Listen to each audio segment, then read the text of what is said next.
Let's get to number 3. Drum roll, please.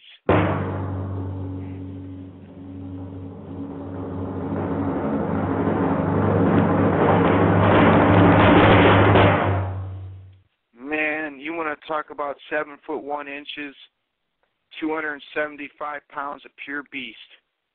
The guy had speed, quick, strength, you name it. He had it as an athlete. He was a track athlete who had power. Had a season averaging 24.3 points per game, 23.8 rebounds, 8.6 assists, and 67-68. Averaged over 20 rebounds per game for 11 seasons in his career. 11. Peaked out at 27.2 rebounds per game in 60-61 while scoring 38.4 points per game that year. Averaged 50.4 points per game on 50.6% shooting in the 61-62 season. Averaged 30.10 points per game for his career on 54% shooting, only behind Michael Jordan in all-time points per game. Made 72.7% of his shots in his final season in the NBA, when he was practically done. His skill set was amazing, featuring a fadeaway that was unstoppable along with his power moves in the post. Of course, the NBA didn't record steals and blocks in that era. We talked about that. He also won 7 scoring titles, second only to MJ. Averaged 35 points per game, 25 rebounds, 3 assists on 49% shooting in the playoffs in his prime.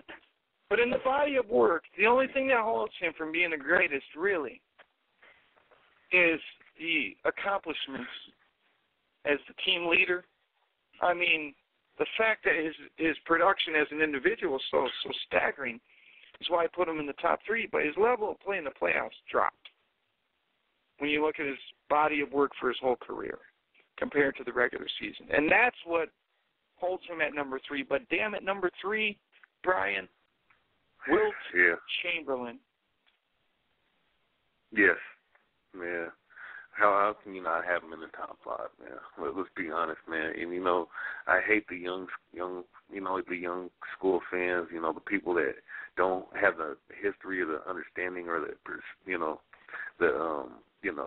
perspective, thinking that, he was just 7 foot dominating over 6'8", 6'9" dudes. Well, look at it this way. Look at power forwards nowadays playing the center position, because centers nowadays suck, basically, And he was a great athlete, great scorer. I mean, he was outside of George Mikan, he probably was the first dominant player the league ever saw, and he was a great athlete, a track star. I mean, the dude was 7'1", 250, 270, and Brian, something like that.